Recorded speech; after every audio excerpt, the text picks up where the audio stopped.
अभी एक सच्ची घटना मेरे साथ घटित हुई। मैं एक दिन कानपुर गया था भारत स्वाभिमान की सभा के लिए।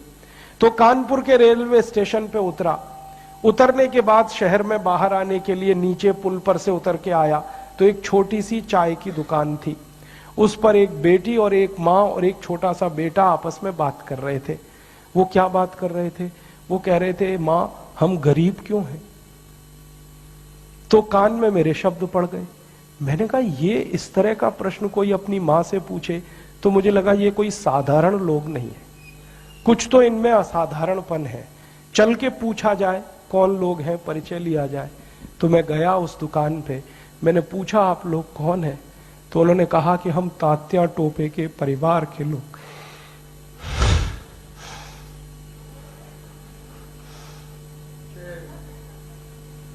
हमारे देश में तात्या टोपे के परिवार के लोगों को चाय बेचनी पड़ी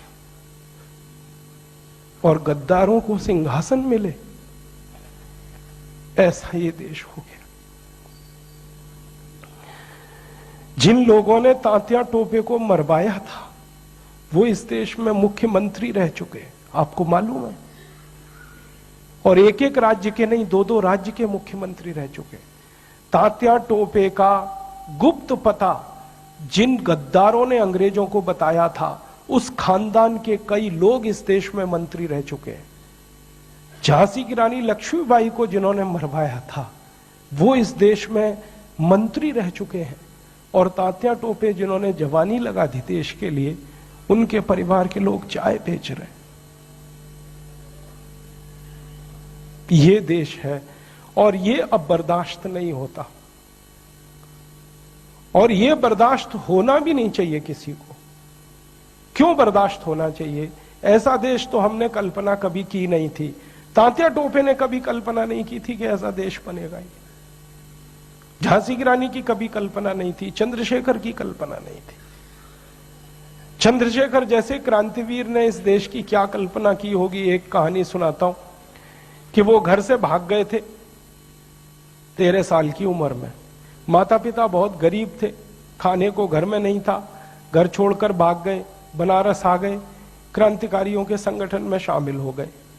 और उसी संगठन ने थोड़े दिन के बाद काकोरी कांड किया था और खजाना लूटा था। तो धन आ गया, थोड़ा सा पैसा आ गया। तो चंद्रशेखर को उनकी माँ और पिता का संदेश आया कि जो पैसा तुम्हारे पास आया है इसमें से कुछ हमें भी दे दो, हमारी गरीबी में काम आएगा। तो चंद्रशेखर अपने माता पिता के पास गए थे और एक ही उत्तर दिया था कि मेरी रिवॉल्वर में 2 गोलियां हैं, पैसे तो दे नहीं सकता, ये दोनों गोलियां दे सकता हूं।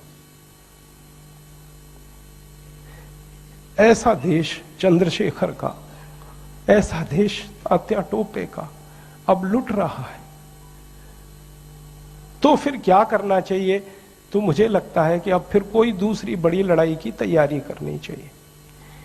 एक लड़ाई उन्होंने लड़ी, तात्या टोपे ने, झांसी की रानी ने, चंद्रशेखर ने, अब दूसरी लड़ाई हमें लड़नी पड़ेगी।